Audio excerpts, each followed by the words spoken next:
Since this was the game I went to last weekend, Iowa State, I think it's probably good to chat about it. So let's chat about it. If you're new here, my name is Lucy. I make videos about college football on YouTube and all different platforms. So make sure you give me a follow. And I'm an Iowa football fan, apathetic one at that. So I think where my frustrations lie with this season, and I know we're only 2 weeks in, and everyone's going to be like, oh my God, you're so dramatic. You're only 2 weeks in. But like, we've kind of seen this one before, haven't we? Like, we all know how this is going to play out. 8-4, here we come. And no one's going to have fun at all in the entire process. It's going to be miserable. But this game, because I was there in person, obviously bothered me a little bit more. My friend Josh Pate said it best. People thought that Mark Gronowski was going to happen to Iowa, but Iowa happened to Mark Gronowski. And that is exactly how this year has played out. We, for the first time in a long time, had a lot of hope this offseason that Iowa has finally found a quarterback that can suffice. I was not prepared or expecting him to be the world's greatest quarterback. I was just expecting him to be average, and I was so excited about that possibility. I was so excited for it. He has not been average. He's been significantly below average. I don't know if he's still hurt. I don't know what the deal is, but the second he did that little TikTok dance and then collapsed to the ground, I was like, we are screwed for this year. This is not good. And before I like shed all over Mark Gronowski, which I don't really even blame him, he's got very little help with the receivers. I would go as far as to say as he has no help from the receivers. So we don't know how bad he actually is. He might be better than we think. Hell, he might be worse than we think with that receiving group. And I understand there's injuries there, but like it was silly to think we ever had a shot. I feel silly. I don't want to break down where the Gronowski stuff has sort of fallen apart. I think it's pretty clear that Iowa is a program that has shown over the last 5 years they cannot evaluate quarterback talent, and they have just kind of settled with not having any sort of passing offense. I don't think Iowa's going to have a bad season. I think Iowa's going to go 8-4. I think they're going to be a pretty decent football team. I think they're going to lose to the SEC and some Florida bowl game, and we'll call it a year. Where I'm sort of concerned from the kind of macro of it all is that, okay, you've now lost to Iowa State twice in a row. You are no longer the power in your own state. Like, Iowa State's a very good football team. Matt Campbell is a very good coach. And I just get a little bit annoyed with the excuses of like, well, in this day and age of NIL, like Iowa's not going to be able to compete. I totally understand that argument, but it doesn't work when Iowa State is doing it's competing, when Iowa State is winning. And I understand that Iowa State is in a much easier conference. I totally get that. The Big 12 is not nearly as difficult as the Big 10, but it's less about the fact of Iowa winning the Big 10 because Iowa, with this talent gap, with the way things are trending, they're never going to compete with Ohio State, Michigan, Penn State. Like, that's just out of the question. But they should be able to beat Iowa State.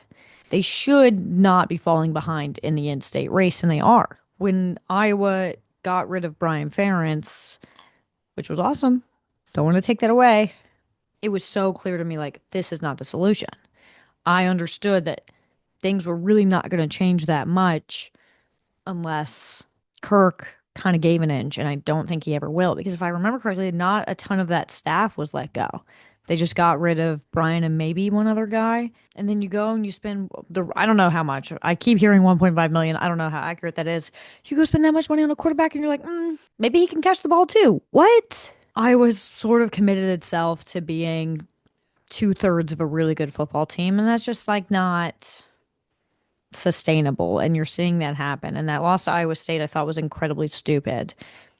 You have a quarterback that can't really do much, that's taking 15 minutes to throw the ball. I am just reaching a point of apathy where now I look at the rest of the schedule, and 2 weeks ago I was looking at the schedule like, oh my God, I always got the chance to do some really big things here. Now I'm like, shit, Oregon's going to kill him. Penn State's going to kill him. Maybe Indiana, we got a shot, but like I just feel way less confident. Those games that, 10 years ago, yeah, Iowa was probably going to lose to Ohio State. I always felt confident that they would compete. I no longer feel that way. In these games against Minnesota, Nebraska, Iowa State, I dread them now because you're like, ugh, we're going to lose or we're going to win, and it won't be fun. There's no in between. It is so unenjoyable to watch this football team play every week. Like, it's just not a good time. It's a weird sort of moment in the season where, like, I'm checking out and people are going to get mad at me. People are already always mad at me. And I know why they're mad at me. It's because they keep having to watch bad football every Saturday and it bums them out, puts them in a bad mood. And they take it out on me. But like for me, I feel every season as just like a fan, not a media member, just a fan, becoming more and more apathetic. And like, I'm not tuning in this weekend. I just don't really feel like this overwhelming desire to watch this football team when I know what I'm going to get.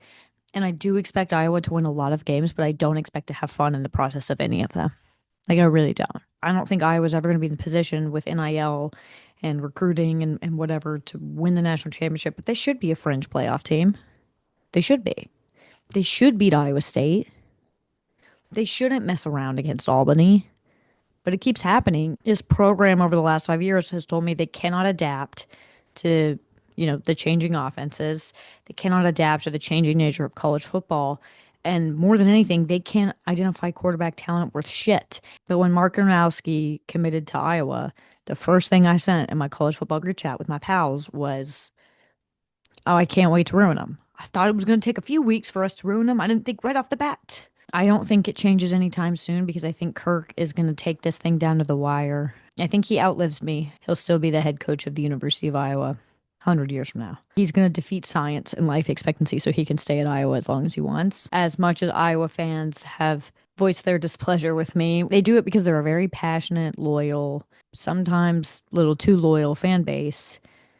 And that is not going to cause anything to change. I think as long as they buy tickets, which it's a football Saturday in Iowa, they will. And you can sort of see how that was enacted with Friend McCaffrey. It wasn't until people stopped showing up that they made that decision. And I just don't see that happening with Iowa football ever. So once again, I don't have a hire in mind. I'm not saying that Iowa should fire him. I really don't even know the course of action. I just know that I'm not having a good time and that something has to change. I'm not saying it's him, but something does. My worry with it isn't that they're getting left behind by Ohio State, Michigan, Penn State, Oregon, whatever. That's already happened. That's done. They're behind. They're not falling behind. They're staying stagnant while Illinois, Nebraska, Iowa State are all moving ahead. They have all adapted, and Iowa just won't do it. They just won't do it. I have complete faith that this season ends in 8-4. That's my sad Iowa fan monologue today. If you like this video, subscribe, like, comment, share, and I'll see you around. Not in an Iowa game though, except for when I am going in a few weeks. But that's because it was pre-planned. It was pre-planned. So nobody say anything about it.